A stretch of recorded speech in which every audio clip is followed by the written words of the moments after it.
Lijanao anatin'izay fampianarana izay ny isika ankizy dimanjato mahery no afaka hiditra an-tsekoly mandritra ny taom-pianarana vaovao an'ny Fokotany Ambohimasina commune Alakamisy ny Feno Arivo vinahitana izany fotodrafitra iray izany ny malalataona natao atoerana.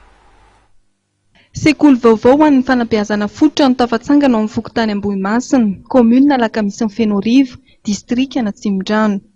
Nahazo EPP arak'izany ity fokotany ity noho ny fiarametany rehetra dia ny mpanome maimaim-poana ny tany, ny commune, Mopera du Soaoté, nitondra ny enti-manana ary Andriamatoa Bruno Rajaonarivelo Mianakavy niantoka ny karaman'ireo mpiasa. Tena marina angamba ny tiako no milaza ny amin'ny hoe raha tena tia-pandroso maro antsika ny Madagasikara dia ny fanabeazana mihitsy ny aloha miainga amin'ny kely no tokony avaozina ifotony.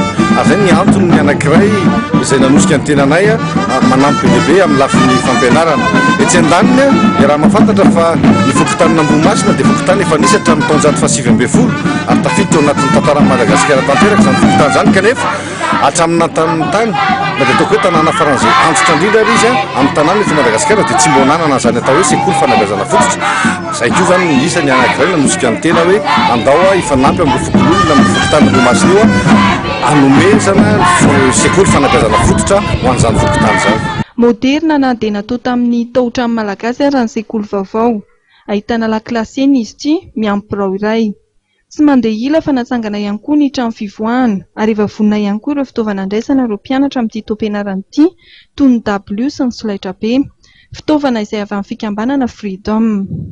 Nambaran'ny ben'ny tanàna Alakamisy ny Feno Arivo Rakotobe Andriana F Christian fa olana ho an'ny commune ny fikajiana ireny fotodrafitrasam-bahoaka ireny.